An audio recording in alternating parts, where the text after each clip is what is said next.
12 नवंबर 1992 को कजाकिस्तान के Shymkent airport में दोपहर के 3:55 बज रहे हैं। एक प्राइवेट कंपनी कजाकिस्तान एयरलाइंस की फ़्लाइट 1907 को बुक करती है। इसमें सवार होते हैं कुछ ट्रेडर्स जो इंडिया से टेक्सटाइल्स खरीदने के लिए रवाना हो रहे हैं ताकि उन्हें सेंट्रल एशिया के बाज़ारों में बेच सकें। फ्लाइट क्रू और ट्रेडर्स को मिला के कुल 37 लोग लगभग 3:55 पर न्यू दिल्ली के इंदिरा गांधी इंटरनेशनल एयरपोर्ट के लिए रवाना होते हैं।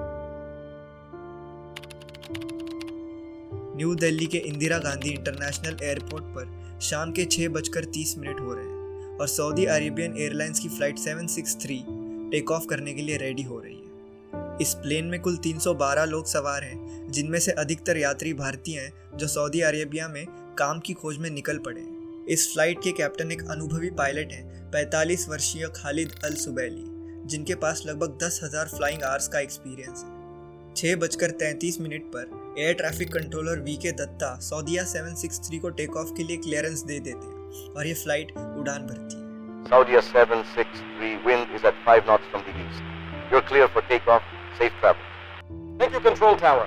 Beginning takeoff roll, Saudia 763. कुछ ही मिनटों में ये फ्लाइट 10,000 फीट की ऊंचाई पर पहुंच जाती है और एटीसी दत्ता को कांटेक्ट करती है, जो उन्हें 14,000 फीट की ऊंचाई तक क्लाइंब करने का क्लियरेंस दे देते हैं। लगभग इसी समय कजाक एयरलाइंस की फ़्लाइट 1907 का भी इसी एयरपोर्ट पर लैंड होने का वक्त करीब आ रहा है, जिसके पायलट्स अपनी फ़्लाइट को नीचे लाने यानी डिसेंट कराने की तैयारी में। एटीसी वीके दत्ता इस फ्लाइट को 15,000 फीट की ऊंचाई तक नीचे आने का क्लियरेंस दे देते हैं ताकि इन दोनों फ्लाइट्स के बीच 1,000 फीट का डिस्टेंस बना रहे और दोनों सेफली निकल जाएं। वीके दत्ता इन दोनों प्लेन्स को अपनी स्क्रीन पर देख रहे होते हैं। दोनों प्लेन्स उनको अलग अलग डॉट्स के रूप में नजर आ रहे होते हैं, लेकिन 6:40 पर कुछ अजीब होता है। ये दोनों डॉट्स एक दूसरे में समा जाते हैं और कुछ पल बाद गायब हो जाते हैं। ये देखकर वीके दत्ता को अनहोनी का अंदेशा हो जाता है। सऊदिया 763 और कजाक 1907 जमीन से कई हजारों फीट ऊपर एक दूसरे से टकरा जाते हैं और ये बन जाता है the worst mid air crash in Indian history. Experts are looking at various theories that could have caused the tragedy. That both the planes were aware. Lack of secondary radar system at the Delhi airport. Equipments are basically in the matrix system. Cleared to fly to 14,000. The radar which we have today in Delhi is a fairly old one. इस हादसे के बाद सबसे बड़ा सवाल एक ही था कि आखिर गलती किसकी थी। क्या एटीसी वीके दत्ता ने गलत इंस्ट्रक्शंस दिए थे या फिर सऊदिया 763 के पायलट्स अपनी फ्लाइट को 14,000 से 15,000 फीट की ऊंचाई पर ले गए थे, या कजाक 1907 अपनी असाइंड फ्लाइट लेवल से नीचे आ गई थी। कई सारे सवाल थे और इन सारे सवालों के जवाब एक ही चीज में छुपे हुए थे, the black box. Black box flight पर लगे इन दो डिवाइसेस को कहा जाता है। एक होता है फ्लाइट डेटा रिकॉर्डर, जो फ्लाइट का हर डेटा जैसे स्पीड, ऑल्टीट्यूड को रिकॉर्ड करता है।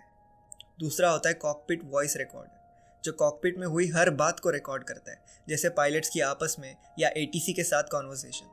दोनों प्लेन्स के फ्लाइट डेटा रिकॉर्डर को चेक करने के बाद पता लगा कि सऊदिया 763 अपने असाइंड 14,000 फीट पर ही चल रही थी, लेकिन कजाक 1907 अपनी असाइंड 15,000 फीट से काफ़ी नीचे डिसेंड कर गई थी। लेकिन जब एटीसी के क्लियर इंस्ट्रक्शंस थे कि फ़्लाइट को 15,000 फीट की ऊंचाई पर ही रखना है, तो इस फ्लाइट 1907 के कैप्टन एरमिक जांगेरोव अपनी फ़्लाइट को नीचे क्यों ले गए थे? आखिर ऐसा क्या हो रहा था फ़्लाइट 1907 के कॉकपिट के अंदर? कजाक 1907 का कॉकपिट दो हिस्सों में बटा हुआ था। अपर डेक में लेफ्ट सीट पे मौजूद थे 44 वर्षीय कैप्टन अलेक्जेंडर शेरापनोव। उनके राइट पे मौजूद थे 37 वर्षीय फर्स्ट ऑफिसर एरमिक जांगेरोव, जो प्लेन को चला रहे थे। उनके पीछे मौजूद थे फ्लाइट इंजीनियर अलेक्जेंडर शूप्रोव और फाइनली नीचे के हिस्से में मौजूद थे नेविगेटर हाहान बेक आरिपो। ये एक बहुत ही ज़्यादा एक्सपीरियंस क्रू था, लेकिन दिक्कत वाली बात ये थी कि इन सभी की इंग्लिश लैंग्वेज के ऊपर पकड़ काफ़ी कमज़ोर थी। इसीलिए एटीसी वीके दत्ता के साथ जो भी बातचीत हो रही थी वो ये लोग सुन तो पा रहे थे, लेकिन कितना समझ पा रहे थे वो एक राज की ही बात है। इसलिए कॉकपिट में एक रेडियो ऑपरेटर भी मौजूद था, इगोर रैप, जिनकी इंग्लिश थोड़ी बेहतर थी, जो एटीसी दत्ता के साथ इंग्लिश में बात करके बाद में अपने क्रू को रशियन में ट्रांसलेट करके बता रहे थे। यहाँ पर एक और बात जाननी ज़रूरी है कि ये प्लेन एक सोवियत एरा के टाइम बना हुआ प्लेन था। तब ये लोग एविएशन के लिए मैट्रिक सिस्टम इस्तेमाल करते थे, जबकि बाकी दुनिया फीट यानी इंपीरियल सिस्टम इस्तेमाल करती थी। तो इस प्लेन में जो मेन ऑल्टीमीटर लगा था, मतलब वो डिवाइस जो प्लेन का ऑल्टीट्यूड यानी हवा में उसकी हाइट बताता है वो मेट्रिक सिस्टम में था। इसलिए इनको ATC के द्वारा बताए गए ऑल्टीट्यूड को पहले फीट से मीटर्स में कन्वर्ट करना पड़ता था, जो पायलट्स और क्रू के ऑलरेडी टेंस काम को और टेंस बना देता था। आखिर गलती हुई कहाँ, ये जानने के लिए इस सीक्वेंस को वापस से दोहराते हैं, इस बार कज़ाक 1907 के कॉकपिट के अंदर से, क्रैश से 7 मिनट पहले। जब सबसे पहला कांटेक्ट हुआ था ATC VK दत्ता और रेडियो कंट्रोलर इगोर रेप के बीच, तब ATC VK दत्ता ने इस फ्लाइट को 15,000 फीट नीचे तक डिसेंड करने का क्लियरेंस दे दिया था। Good evening, 1907, passing through 230418.074 miles from DPN Delhi. 1907, descent 150, report reach. नीचे के कैबिन में मौजूद नेविगेटर ने ये कॉन्वर्सेशन सुनी और रिपोर्ट किया 15,000 फीट मीटर्स में होता है 4,570 मीटर। 14 тысяч футов равны 4,570 метрам. क्रैश से 3 मिनट पहले 6:37 पर शुरू होता है असली ड्रामा, जो इस प्लेन को अपने असाइंड पाथ से भटका देता है। इस बार ऊपर मौजूद रेडियो कंट्रोलर ने नीचे बैठे हुए नेविगेटर से रशियन भाषा में पूछा कि क्या 15,000 फीट 4,570 मीटर ही होता है ना, और नेविगेटर ने ये बात कंफर्म भी करी थी कि हाँ। 15 тысяч футов равны 4,570 метрам. Позитивных.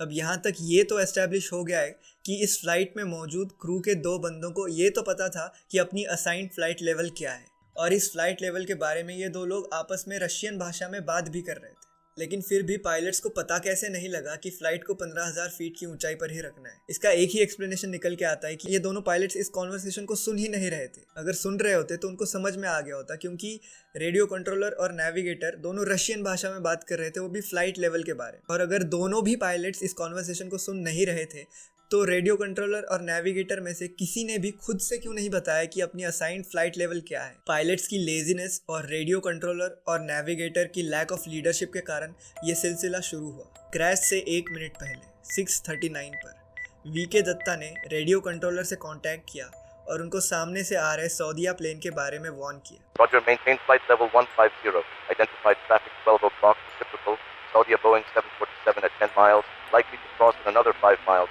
Report if in sight. इसके जवाब में रेडियो कंट्रोलर ने पूछा, Kazakh 1907, report how many miles? मतलब वो प्लेन हमसे कितने मील दूर है। VK दत्ता ने जो जवाब दिया वो इस हादसे में एक बहुत ही इंपॉर्टेंट सेंटेंस है।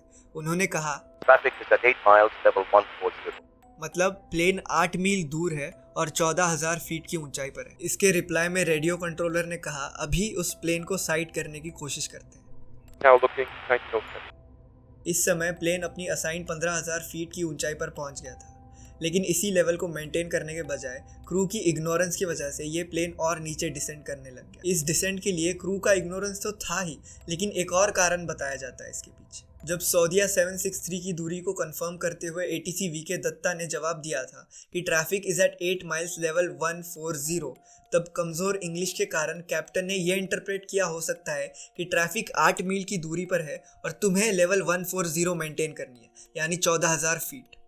इस हादसे में एक और फैक्टर था इस प्लेन के अंदर लगे हुए डिवाइसेस की डिज़ाइन। इस प्लेन में 3 ऑल्टीमीटर यानी हाइट बताने वाले डिवाइसेस लगे हुए थे। पायलट के सामने मीटर्स वाला और को पायलट और नेविगेटर के सामने फीट वाला। पर जो इंसान असल में ATC से इंस्ट्रक्शंस ले रहा था और उसको समझ रहा था और जिसको एक्चुअल में पता था कि कितनी ऑल्टीट्यूड पर प्लेन को लेवल करना है, रेडियो कंट्रोलर इगोर रेप, उसके सामने कोई भी ऑल्टीमीटर नहीं लगा हुआ था। तो उनको एक साइड पे लीन होकर पायलट के शोल्डर के ऊपर से रीडिंग लेनी पड़ती थी कि प्लेन किस ऊंचाई पर चल रहा है, और फिर जाके ये ATC को जवाब दे पाते थे कि प्लेन किस हाइट पे चल रहा है। 15,000 फीट पर पहुंचने के 30 सेकंड बाद तक किसी ने कुछ नहीं कहा और प्लेन 14,000 फीट की तरफ डिसेंड करता रहा।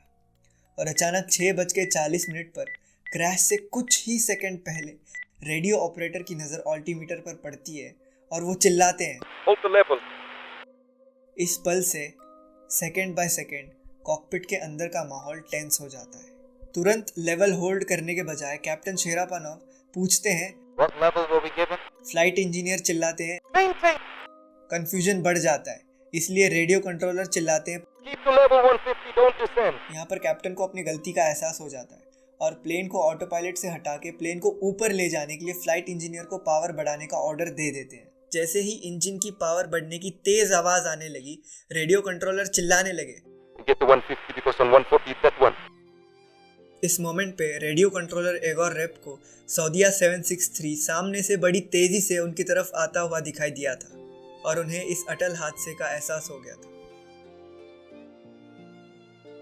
हादसे से कुछ देर बाद तक ये दोनों प्लेन्स अपने अपने पाथ पर कंटिन्यू करते रहे। आग के गोले में समाये हुए ये दोनों प्लेन्स हजारों फीट ऊपर से मलबे के साथ बारिश की तरह तेजी से जमीन की तरफ गिरने लग जाते।